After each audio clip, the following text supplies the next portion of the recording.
आज का हमारा लेक्चर नंबर है 38, जिसमें हम नॉमेनक्लेचर पढ़ेंगे कीटोन की। कीटोन क्या होते हैं आपको बता चुका हूं कि अगर कार्बोनाइल ग्रुप के दोनों तरफ आर हो, आर अल्काइल रेडिकल, तो उन्हें कीटोन कहते हैं। मिलाकर इसको RCOR लिखते हैं। अगर आपको याद हो, जिस तरह मैंने अभी पिछले लेक्चर में ईथर का बताया था, ईथर का मैंने कहा था अगर दोनों तरफ आर एक जैसे हों, ईथर में बताया था, तो सिमेट्रिकल ईथर कहलाते थे। ये सिमेट्रिकल कीटोन कहलाएंगे। अगर दोनों तरफ आर एक जैसे हों, तो ये सिमेट्रिकल कीटोन कहलाते हैं। और अगर ये आर डिफरेंट हो, जैसे इधर इथाइल लगा हुआ है, इधर मिथाइल है, तो ये अनसिमेट्रिकल कीटोन कहलाता है। अच्छा, कॉमन नेमिंग का तरीका भी इसका ईथर ही की तरह से है। क्या? इसको मान लेते हैं स्टैंडर्ड कीटोन। दोनों तरफ क्या लगा हुआ है? मिथाइल, तो डाइमिथाइल कीटोन। जैसे उसमें कर रहे थे डाइमिथाइल ईथर, डाइमिथाइल कीटोन। इसका कमर्शियल नाम एसीटोन भी है, इसे थिनर भी कहते हैं, थिनर। इसका कॉमन नाम, ये स्टैंडर्ड कीटोन हो गया। दोनों तरफ क्या लगा हुआ है? Ethyl, di ethyl ketone.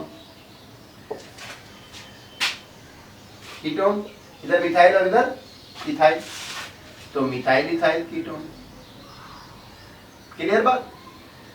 IUPAC के तहत आप जानते हैं पहले लंबी चेन बनाएंगे कार्बन एटमों की, कार्बन एटमों की लंबी चेन बनाएंगे। उसके बाद देखेंगे कि कार्बोनाइल ग्रुप कहां से नजदीक है। इसमें तो यहां से भी 2 पर है, यहां से भी 2 पर है, तो मर्जी है। इसमें यहां से 3 पर है, यहां से भी 3 पर है, तो आपकी मर्जी है। लेकिन इसमें यहां से 2 पर है, तो यहीं से नंबरिंग होगी। अच्छा, 2 पे लगा हुआ है और कार्बन कितने?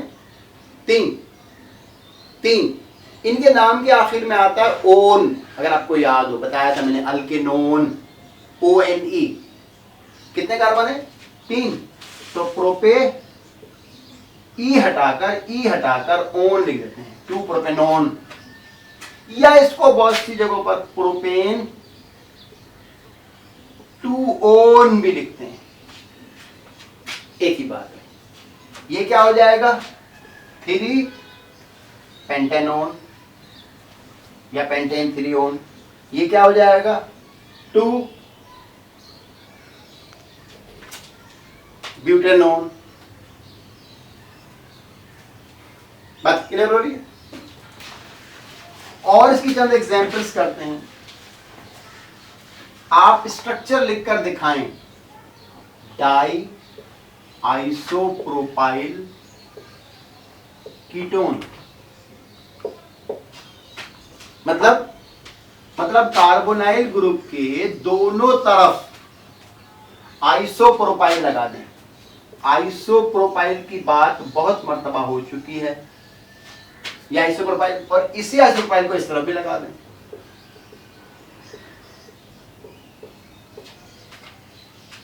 ये हो गया डाई आइसोप्रोपाइल। दोनों तरफ ये, इसको स्टैंडर्ड कीटोन मान लेते हैं, दोनों तरफ प्रोपाइल लगा हुआ, आइसोप्रोपाइल कीटोन।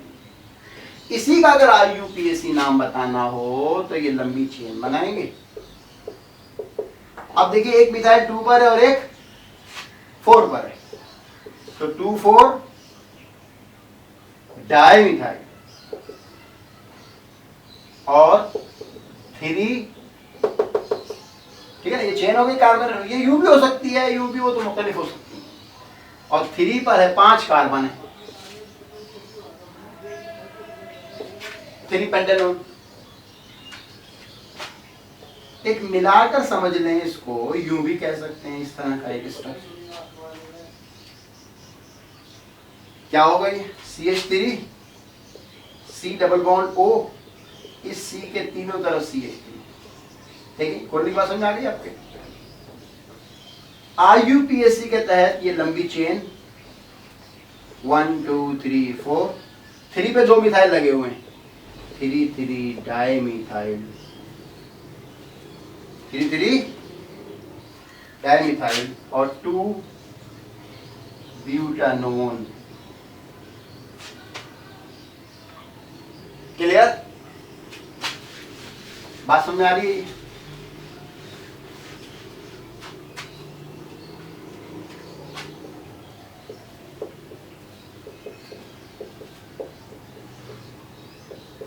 जी, ये देखें,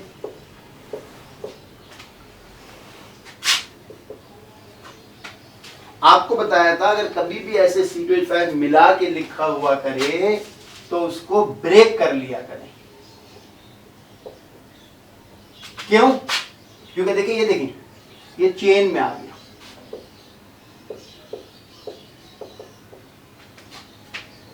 अब आप समझ गए, एक मिथाइल 2 पर है और एक 2,4 डाइमिथाइल 3 हेक्सानोन।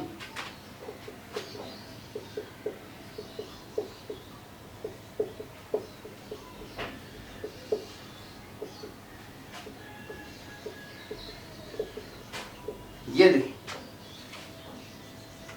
अब आप देखिए, अगर इसको आप खोलेंगे भी तो भी वो चेन में रहेगा, यानी चेन इतने ही कार्बन की रहेगी, 1 2 3 4 5 6 और सीधी जाएंगे तो अभी 6, तो बेहतर है अगर इसे खोल भी लेंगे तो फर्क नहीं पड़ेगा।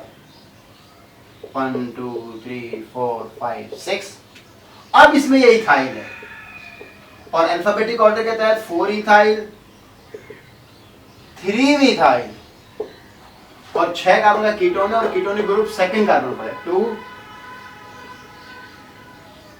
हेक्सानोन। सही है जी, उम्मीद है ये कीटोनिक नंबर की तरीके आपकी बात समझ में आ गई होगी। तो अब हमारे पास सिर्फ रहेगा एल्डिहाइड, कार्बोक्सिलिक एसिड और एस्टर। ठीक है, वो इंशाल्लाह अगली क्लास में कुछ कंटिन्यू करेंगे। Thank you.